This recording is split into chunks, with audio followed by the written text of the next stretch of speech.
Intéressons-nous à présent à ce chiffre. En France, 10 millions de tonnes de nourriture sont jetées chaque année dans les cantines scolaires, la restauration collective et la grande distribution. Et pourtant, limiter et même éliminer ce gaspillage n'est pas si difficile. Deux exemples signés Charlotte Casanova et Régis Rouanet. On jette trop, on jette trop. Il est temps de faire attention. Le gaspillage alimentaire. Voici la thématique de ce spectacle qui enthousiasme cette centaine d'élèves de 6e.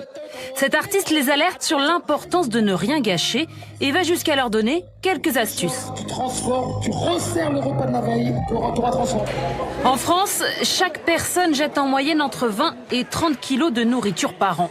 Cela n'est pas sans conséquence sur l'environnement. Produire des aliments nécessite une grande consommation d'énergie. Au moment du repas, les collégiens semblent avoir conscience de l'enjeu. Ça parlait de l'environnement et de la nourriture qu'on gâchit tout le temps. Il y a des gens dans des pays, ils ne mangent pas, alors faut pas gaspiller. Mais passer de la théorie à la pratique n'est pas aisé pour tous. J'ai les yeux plus gros que le ventre. Ils vont retenir petit à petit des choses, et ça va les habituer à naturellement le faire à la maison, puis eux, quand ils seront plus adultes, d'en parler avec leurs enfants, etc., etc.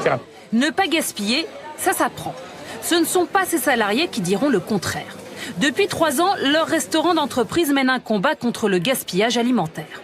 On fait beaucoup plus attention, puis bon, on reçoit des mails, maintenant, puis c'est dans notre habitude aussi. Chez nous c'est pareil, on fait tous pareil. Ici, rien n'est laissé au hasard. Bonjour madame.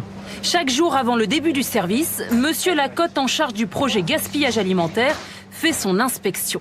Ça commence par la taille des couverts pour se servir. Ils ont bien leurs instruments pour limiter le gaspillage.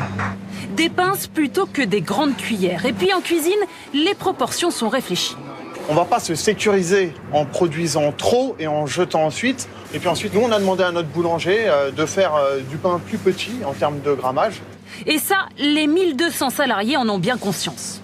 Sur les petits pains, il y avait beaucoup de gaspillage alimentaire. On voyait jeter dans les poubelles.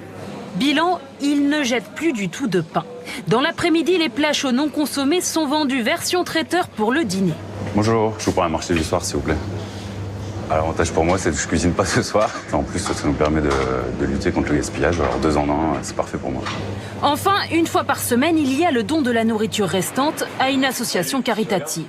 Mais cela nécessite des mesures d'hygiène drastiques. La cellule de refroidissement nous permet de faire passer les aliments en fin de service en moins de 2 heures de 63 degrés ou plus à 3 degrés et peut-être un peu moins. Et c'est ce qui empêche la prolifération de bactéries.